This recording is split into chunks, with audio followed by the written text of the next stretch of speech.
স্বামী ও স্ত্রীর blood group যদি একই হয় তাহলে কি হবে? বিয়ে হওয়ার আগে ছেলে মেয়ের উচিত ব্লাড টেস্ট করানো, কারণ স্বামী স্ত্রীর ব্লাড গ্রুপ এক হলে সমস্যা হতে পারে বাচ্চা জন্ম দেওয়ার সময়, বাচ্চা হতে পারে অ্যাবনর্মাল। শুধু কি তাই, অনেক ক্ষেত্রে দেখা যায় বাচ্চা মারাও যেতে পারে। এমনটাই আমরা সবসময় শুনে এসেছি, এমনকি এটি সত্যিও বটে। চলুন পুরো ব্যাপারটি আপনাদেরকে বুঝিয়ে বলি। সম্বন্ধ করে বিয়ে হোক বা প্রেম করে, বিয়ের আগে সাধারণত দুটি পরিবার, আত্মীয়, ছেলে মেয়ের চাকরি এসব বিষয় নিয়ে নজর থাকে সকলেরই। তবে পাত্রপাত্রীর রক্তের গ্রুপ জেনে নেওয়াটাও কিন্তু খুবই জরুরি। ডক্টরদের মতে বিয়ের আগে সবার আগে জেনে নিতে হবে ব্লাড গ্রুপ সম্পর্কে, কারণ এই ব্লাড গ্রুপের ওপর অনেক কিছু নির্ভর করছে। আমরা তো সবাই জানি 4 ধরনের রক্তের গ্রুপ আছে, এ, বি, এবি এবং ও। রক্তের গ্রুপের প্রধানত দুটি ভাগ আছে। একটা হলো এবিও পদ্ধতি, যার মধ্যে এ, বি, এবি এবং ও রক্তের গ্রুপ, অন্যটা আরএইচ ফ্যাক্টর ও রেসেস ফ্যাক্টর সি ঠিক করে দেয় ব্লাড গ্রুপ পজিটিভ হবে না নেগেটিভ হবে। এই আরএইচ এর কারণে A positive, A negative, B positive, B negative, O positive এবং ও নেগেটিভ ব্লাড হয়ে থাকে। এইবার আপনাদের প্রথম প্রশ্নের উত্তরটা দিয়ে দেই। স্বামী স্ত্রীর রক্তের গ্রুপ এক হওয়া ভালো না, এটা একটি বহুল প্রচলিত গুজব। স্বামী স্ত্রীর রক্তের গ্রুপ এক হলে কোনো সমস্যা নেই, তবে যদি স্বামী স্ত্রীর রক্তের গ্রুপ আলাদা হয় তখন দেখা দিতে পারে সমস্যা। স্বামী স্ত্রীর রক্তের গ্রুপ মিলে গেলে কোনো সমস্যা হয় না, এটা তো আমরা জেনে গেলাম, কিন্তু আলাদা হলে কি সমস্যা হবে এখন সেটা জানা বাকি। আর আলাদা বলতে কোন রক্তের গ্রুপের সাথে কোন রক্তের গ্রুপ মেলা যাবে না, এমন অনেক প্রশ্নই এখন সবার মাথায় ঘুরপাক খাচ্ছে। স্ত্রীর রক্তের গ্রুপ যদি নেগেটিভ হয় আর স্বামীর রক্তের গ্রুপ যদি পজিটিভ হয়, তাহলে লিথাল জিন বা মারণ জিন নামে একটি জিন তৈরি হয়, যা পরবর্তীতে জাইগট তৈরিতে বাধা দেয় বা জাইগটকে মেরে ফেলে। সেক্ষেত্রে মৃত বাচ্চার জন্ম হতে পারে, এমনকি বাচ্চাটি হতে পারে বর্ণাঢ্য। এছাড়া যখন কোনো নেগেটিভ গ্রুপের মায়ের গর্ভের সন্তান পজিটিভ গ্রুপের হয়, তখন সাধারণত প্রথম বাচ্চার ক্ষেত্রে কোনো সমস্যা হয় না, কিন্তু ডেলিভারির সময় পজিটিভ বাচ্চা বা ভ্রূণের রক্ত প্লাসেন্টার বা গর্ভফুলের বাধা ভেদ করে মায়ের শরীরে প্রবেশ করে ফেলে। মায়ের শরীরে প্রসবের সময় বাচ্চার সেই রক্ত প্রবেশ করার ফলে প্রসবের কয়েক মাসের মধ্যেই মায়ের শরীরে সেটি আরএইচ অ্যান্টিবডি তৈরি করে ফেলে। আর যখন মা দ্বিতীয় সন্তান গর্ভে ধারণ করে, তখন যদি তার দ্বিতীয় বাচ্চা বা ভ্রূণের ব্লাড গ্রুপ আবারও পজিটিভ হয়, তাহলে মায়ের শরীরে আগে যে অ্যান্টিবডি তৈরি করেছিল সেটা প্লাসেন্টার বাধা ভেদ করে বাচ্চার শরীরে ঢুকে পড়ে।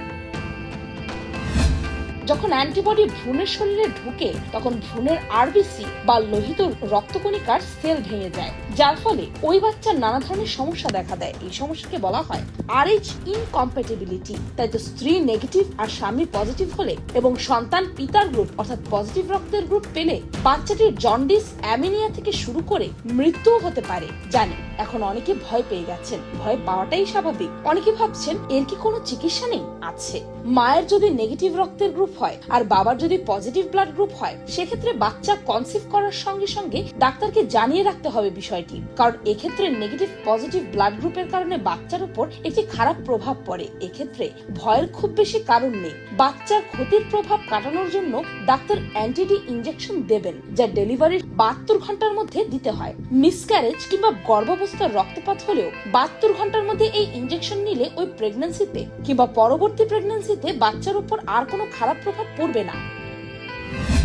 আচ্ছা, এবার আমি আরো সহজ করে বুঝিয়ে দিই। স্বামীর রক্তের গ্রুপ যদি পজিটিভ হয়, তাহলে স্ত্রীর পজিটিভ হতে হবে, আর যদি স্বামীর রক্তের গ্রুপ নেগেটিভ হয়, তাহলে স্ত্রীর পজিটিভ বা নেগেটিভ যে কোনো একটি হলেই হবে। তবে স্বামীর রক্তের গ্রুপ যদি পজিটিভ হয়, তাহলে কোনোভাবেই স্ত্রীর রক্তের গ্রুপ নেগেটিভ হওয়া যাবে না। এক্ষেত্রে স্ত্রীর গ্রুপ যদি নেগেটিভ হয়, তাহলে তার স্বামীর রক্তের গ্রুপ নেগেটিভ হলে অনেক সমস্যা এড়ানো যাবে। এবার নিশ্চয়ই বুঝতে পেরেছেন। তবে এখানেই শেষ না।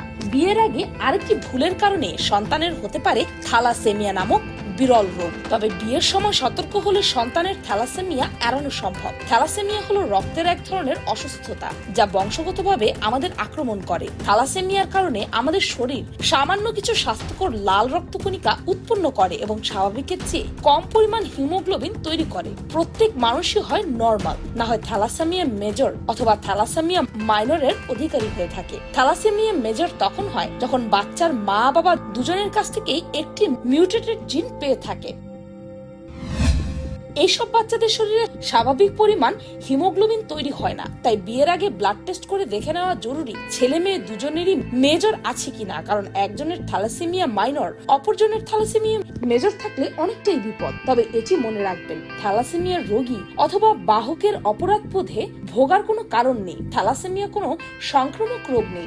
ভুল ধারণার কারণে কখনো কখনো থ্যালাসেমিয়া রোগের সামাজিক বৈষম্যের শিকার হয়। আর বাচ্চার এই থ্যালাসেমিয়ার সমস্যা আরো বেশি দেখা যায় স্বামী ও স্ত্রী যদি একই বংশের হয় সেক্ষেত্রে। আমি বলছি না একই বংশে বিয়ে করা যাবে না, তবে বিয়ের আগে অবশ্যই থ্যালাসেমিয়ার টেস্ট, হিমোগ্লোবিন ইলেকট্রোফরেসিস করে নিতে হবে। কারণ সন্তানের থ্যালাসেমিয়া আছে এটা জানার পর অনেক মা বাবা আফসোস করেন তারা দুজনেই যে বাহক। এই বিষয়ে আগে জানলে রোগটি এড়ানো যাবে। বিয়ের আগে হেপাটাইটিস টেস্টও করে নেওয়া জরুরি। হেপাটাইটিস বি মারাত্মক সংক্রামক ব্যাধি। পাত্র বা পাত্রী যে কোনো একজনের দেহে ভাইরাস থাকলে অন্যজনের আক্রান্ত হওয়ার আশঙ্কা থাকে। সেই সঙ্গে অনাগত সন্তানের মধ্যেও রোগটি সংক্রমিত হতে পারে। তাই বিয়ের আগে রক্ত পরীক্ষা করিয়ে নিশ্চিত হওয়া উচিত পাত্র কিংবা পাত্রীর হেপাটাইটিস বি আছে কিনা। রক্ত পরীক্ষা করলেই জানা যাবে পাত্র পাত্রীকেও সিফিলিসের জীবাণু বহন করছে কিনা।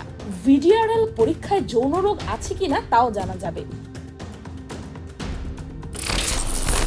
বিয়ের আগে আমরা ছেলে মেয়ের সবকিছুর খোঁজ নেই, এমনকি পুরো পরিবারের খোঁজ নেই, কিন্তু রক্তের খোঁজ নেই কজন বলুন তো? কিন্তু আমাদের উচিত এখন থেকে সচেতন হওয়া, কারণ আপনার অসচেতনতার কারণে শেষে ভুগতে হবে আপনার সন্তান এবং পরবর্তী প্রজন্মকে। আর সন্তানের কষ্ট কোনো বাবা মাই সহ্য করতে পারে না। বিয়ের আগে এই ব্যাপারে আমাদের সবারই জানা দরকার। তাই এই ভিডিওটি যত পারেন শেয়ার করেন, এতে করে বেঁচে যাবে অনেক প্রাণ। আর ভিডিওটি ভালো লাগলে একটি লাইক করে যেতে ভুলবেন না যেন। আমি ফাল্গুনী, আজকের মতো এই পর্যন্তই। দেখা হচ্ছে পরের ভিডিওতে।